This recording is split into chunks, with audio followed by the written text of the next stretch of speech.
Salut, c'est Julien MC, je vais vous montrer comment je plie mon parachute de base jump.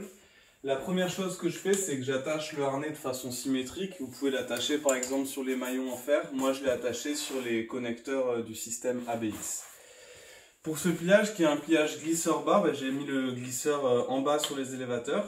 J'ai utilisé le système qui permet de maintenir le glisseur pour être sûr que dans la phase d'ouverture, il ne vienne pas glisser.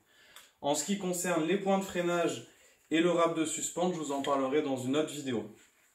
La première chose à faire, je prends les commandes, les arrières et les avants dans la main, comme ceci, et je vais venir m'avancer vers la voile. Donc je me mets entre la voile, je viens m'avancer. Une fois que j'arrive au niveau de la voile, je vais venir d'abord prendre les suspentes comme ça, et je vais isoler les commandes pour vérifier qu'il n'y ait pas un tour de sac ni un tour au niveau des suspentes. Le fait de faire ça, ça me permet aussi d'ouvrir la voile et ça va faciliter le pliage. Je le fais de l'autre côté, donc les commandes, les arrières, et je mets tout à l'épaule. Une fois que je suis ici, je mets la voile sur le côté, et je vais venir prendre le bord d'attaque. Sur une voile de base jump, il est composé de 7 caissons. 1, 2, 3, 4, 5, 6, 7. Je prends à une main mon bord d'attaque, j'ouvre la voile au milieu, et je fais un mouvement de l'intérieur entre les jambes. Maintenant que je suis comme ça, je vais venir plier d'abord une demi-aile. Pour plier ma première demi-aile, je vais prendre les 4 suspentes du haut et je vais venir pousser. Tu peux te mettre de ce côté-là pour filmer. Et là, je vais faire un premier pli, comme ça. Une fois que c'est bon, je vais prendre les 4 autres suspentes et je vais venir faire un deuxième pli. Et ainsi de suite. À chaque fois, je pousse les suspentes et je garde que les 4 précédentes. Hop, maintenant que j'arrive là, ça, je le mets comme ça, dans la prolongation des suspentes, et mes panneaux de commande. 1, 2, 3, 4. Il faut faire attention, il y a certaines voiles qui ont des panneaux de commande qui ne sont pas dotés de suspentes, donc le risque c'est que ça fasse un pli plus long. Vous le verrez assez vite. Maintenant, on va filmer l'intérieur, donc tu peux venir ici. Pour filmer l'intérieur, donc on voit bien que je prends mes 4 premières suspentes, avec ma main, je pousse tout le reste, et je viens faire un pli. Une fois que c'est bon, je prends les 4 autres suspentes. Avec mon autre main, je pousse le reste. Et là, hop, on vient faire un pli à l'intérieur. Une fois que c'est bon, je prends les 4 autres suspentes. À chaque fois, donc, je repère mes 4 suspentes et je pousse tout le reste. Et là, je pousse tout le reste. J'avais perdu une suspente. Et je viens faire mon pli. L'idée, c'est que la voile ressemble un peu à un accordéon. Et là, hop, je prends le stabilisateur et les panneaux de commande.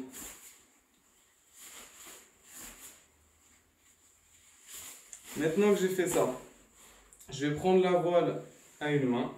Tu peux venir te mettre derrière moi. Je vais mettre la voile bien à plat.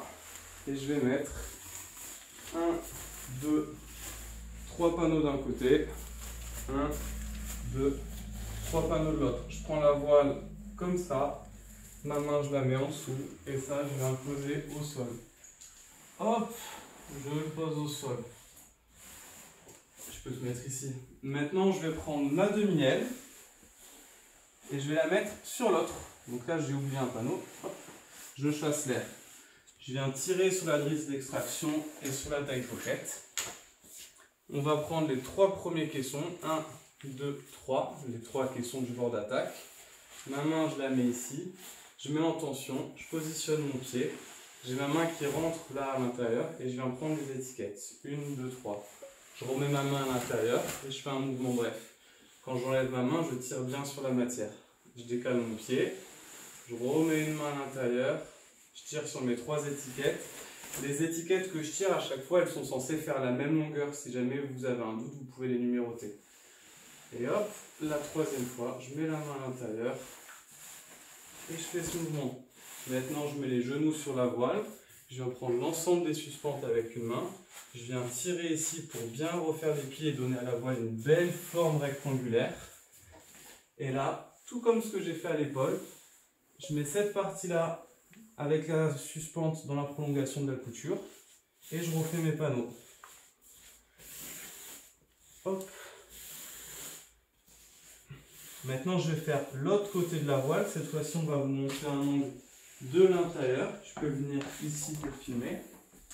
Pour voir l'angle de l'intérieur, la même chose que tout à l'heure, je prends toute ma voile sauf le bord d'attaque que je mets par-dessus. Je chasse l'air. Là, je viens prendre 1, 2, les 3 caissons. Je mets un doigt dans chaque caisson. Je fais un petit râteau avec ma main. Je m'arrête à peu près ici au niveau de la couture dans la prolongation de la suspente. Et là, je viens mettre mon pied. Maintenant, ce qui est intéressant, c'est de regarder ce qui se passe ici. Tout à l'heure, je vous ai dit, j'ai ma main qui est à l'intérieur. J'ai 1, 2, 3 étiquettes. Je mets ma main gauche à l'intérieur, les étiquettes en tension. Et je fais un mouvement bref. Je décale mon pied, je tire bien sur la matière. Regardez, ma main droite, elle est sur les étiquettes. Là, elle rentre à l'intérieur à nouveau. On trouve les 3 autres étiquettes. 1, 2, 3. Et on fait le mouvement. Et on fait à nouveau une dernière fois. 1, 2, 3. Une fois que ça c'est fait, comme tout à l'heure, je me mets à genoux. Je viens prendre l'ensemble des suspentes. Je tire sur la matière pour donner à la voile une forme bien rectangulaire et je chasse l'air. Maintenant, je vais me mettre sur le côté. Je viens prendre le stabilisateur et hop, je prends mes panneaux. Maintenant que j'ai fait ça, je vais me positionner ici et je vais retravailler un peu ce qu'on appelle les boudins. Donc je repars des 4 premières étiquettes qui sont là. La couture, je vais la mettre vers le ciel. Et à chaque fois, je vais avoir ma main droite qui va mettre toutes les suspentes en tension les unes sur les autres. Je me décale, je prends mes 4 suspentes, je vais faire vraiment un boudin. Hop, je mets en tension. À chaque fois, en fait, le principe du boudin, c'est que le panneau supérieur, ils viennent bien coiffer les panneaux en dessous. On voit là à l'intérieur, ça doit faire vraiment un beau pli comme un accordéon. Je mets en tension. Et là, donc là, il me manque une suspente, j'en cherche 4. Hop, elle est ici. Je viens prendre l'ensemble et le mettre en tension. Maintenant que j'ai fait ça, je mets mon panneau de commande. Je bloque avec le genou et je vais donner à la voile une forme assez rectangulaire. Je chasse l'air. Maintenant, on va filmer la même chose de l'autre côté. Donc, je me positionne ici. Je viens pousser gentiment la matière.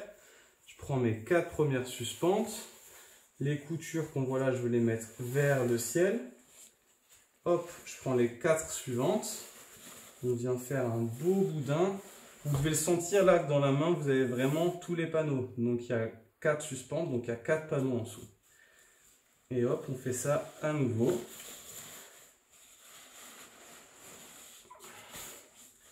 Et le dernier. Une fois que ça c'est fait, je mets mes commandes au-dessus. L'idée c'est d'avoir toutes les suspentes au centre et la voile qui fait des plis à l'extérieur. Je bloque avec le genou et je vais venir chasser l'air. Maintenant que j'ai fait ça, je vais mettre la tailgate. Pour mettre la tailgate, on va partir du harnais. Donc on va d'abord au niveau du harnais. Je reprends à nouveau les suspentes, mais cette fois je vais prendre que les suspentes noires qui correspondent aux commandes et à la suspente intérieure des arrières. Là je m'avance doucement vers la voile. L'idée c'est de ne pas tirer les suspentes vers le ciel pour ne pas défaire le pliage qu'on a fait. Quand j'arrive ici, bon, vous avez un ensemble de coutures sur les suspentes et vous vérifiez que les coutures sont bien en face. Si elles sont bien en face, ça veut dire qu'on a de la symétrie. Je continue à m'avancer et là on va pouvoir regarder de près ce qui se passe. J'ai toutes les suspentes noires dans les mains et ici j'ai une épissure. Cette épissure, elle permet de maintenir la tailgate sur la suspente. J'ai mis un petit élastique dessus pour être sûr que la tailgate elle puisse pas glisser de façon latérale. Et si jamais cet élastique-là il pète et que j'enchaîne les sauts, je pourrais récupérer celui-là et le mettre à la place. Maintenant, ce qu'on va faire, c'est que je ne veux pas qu'il y ait une tension sur l'épissure. Donc, je vais mettre la suspente de l'autre côté et je vais venir englober l'ensemble des suspentes. Une fois que j'ai fait ça, je prends mon élastique, je fais un premier tour qui prend l'ensemble de la tailgate. Et hop, je fais un deuxième tour. Là, je le mets bien en tension. Donc, on voit que l'élastique, il fait 2 tours autour de la tailgate. C'est un petit élastique qui a été coupé en 2 dans sa largeur. Maintenant que j'ai fait ça, on va remonter un petit peu sur la voile. Je prends ma taille pocket et je vais remettre les coutures un peu mieux. Voilà, là il faut qu'on voit bien cette partie-là. Je refais bien le dernier boudin, je mets cette couture par-dessus l'autre, je chasse l'air. Je fais pareil de ce côté, ça refait bien mon dernier boudin, je mets cette couture par-dessus l'autre et je chasse l'air. Et maintenant, je vais pouvoir fermer la voile. Donc, je m'avance au niveau des suspentes. Je viens ici. Une fois que je suis là, je peux vérifier une dernière fois est-ce que la tailgate elle est bien mise et est-ce que c'est bien que les suspentes noires à l'intérieur. Et là, je vais venir faire deux boucles avec ma main. Une première boucle qui prend que les noirs et une deuxième boucle qui prend l'ensemble des suspentes. Je positionne les suspentes noires par-dessus parce qu'elles correspondent aux panneaux de commande qui sont sur le dessus de la voile. Et je viens faire une boucle. La boucle, grosso modo, elle doit faire voilà, 4-5 doigts. Elle ne doit pas dépasser la taille de la taille pocket. Maintenant, je viens prendre l'élastique qui est dans son rangement, qui lui est un grand élastique qui n'a pas été coupé en deux dans sa largeur.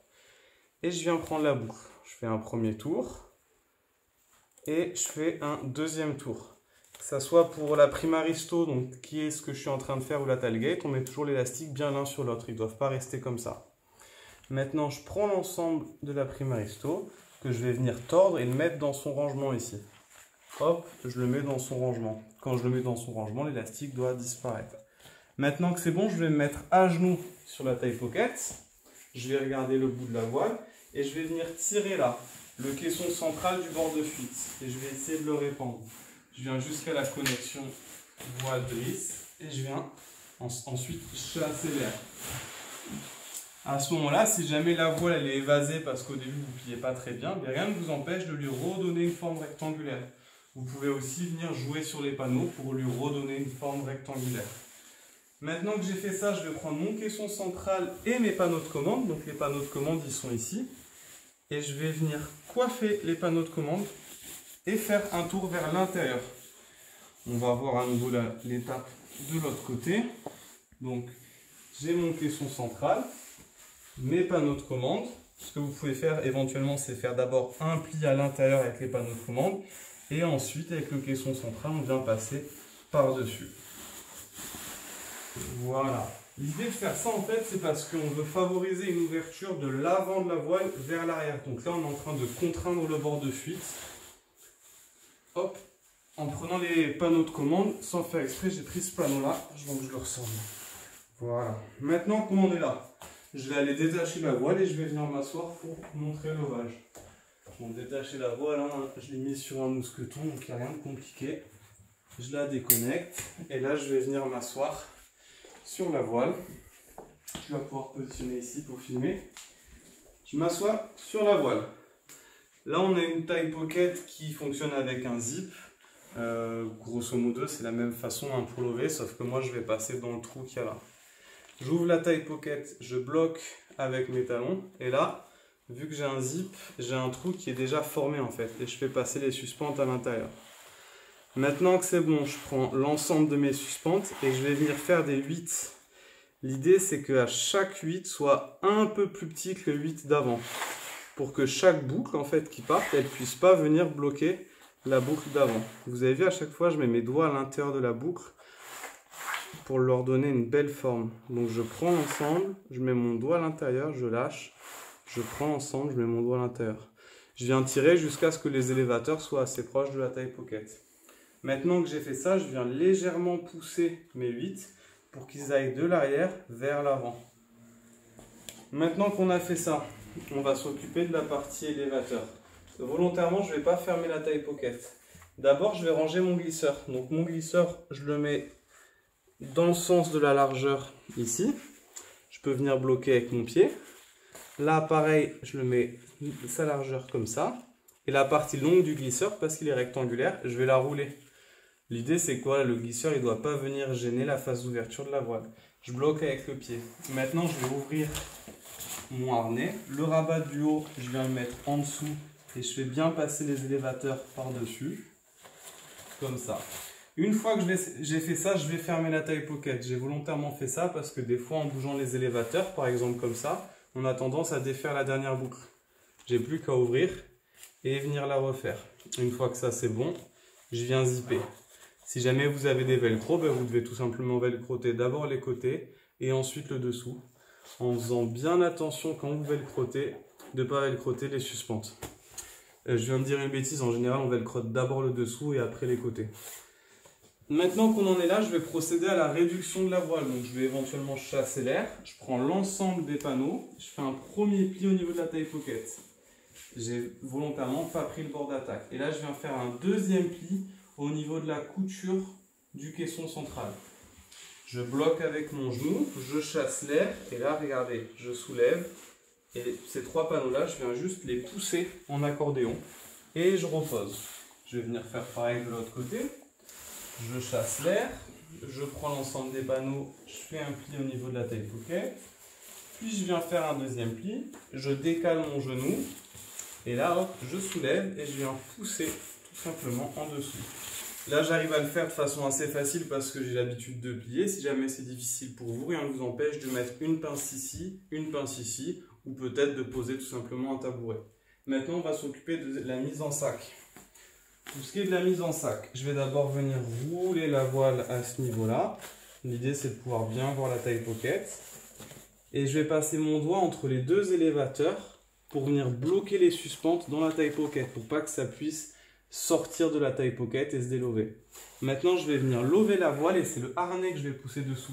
Donc hop, je pousse le harnais dessous. Peut-être tu peux te mettre là-bas pour filmer. Et quand je pousse le harnais dessous, regardez, on voit que les commandes, elles ont éventuellement envie de tourner. Et je vais faire une demi-vrille. Je tiens le glisseur et je viens le positionner là. Une fois que je suis comme ça, je viens vérifier que mes élévateurs sont bien en tension, bien à plat l'un sur l'autre. Pour pouvoir garder la belle forme de la commande, je ne peux pas mettre les élévateurs complètement à plat, sinon je vais écraser la commande. Donc je fais un demi-tour sur le côté. Maintenant, je vais faire pareil de l'autre côté. Donc, hop, je vais regarder que les élévateurs sont bien à plat, bien en tension, la commande bien sur le côté. Je viens décaler mon genou. Je prends l'ensemble de la voile. Avec mon coude, je vais créer le pli du haut. Et hop, la voile, je la plie. Maintenant que je suis là, je vais prendre mes 3 premiers caissons. 1, 2, 3 du bord d'attaque. Je prends le caisson central. Je viens englober la voile. Voilà, je viens bien englober la voile. Et là, j'utilise le rabat et mon pied pour maintenir la voile. Pareil. 1, 2, 3. Je prends le caisson central. Je viens englober l'ensemble. Là, j'ai la commande qui est un petit peu sur le côté. Ben, hop, je la pousse vers l'intérieur. Maintenant, je prends le rabat et je ferme. Une fois qu'on en est là, je vais pouvoir prendre ma drisse de pliage. Je vais faire passer ma drisse de pliage dans le rabat du haut. Donc, il y a certaines personnes, avant de mettre le rabat du haut, qui vont venir faire un pli en dessous. Moi, je trouve ça plus pratique de fermer d'abord en haut et ensuite de fermer en bas.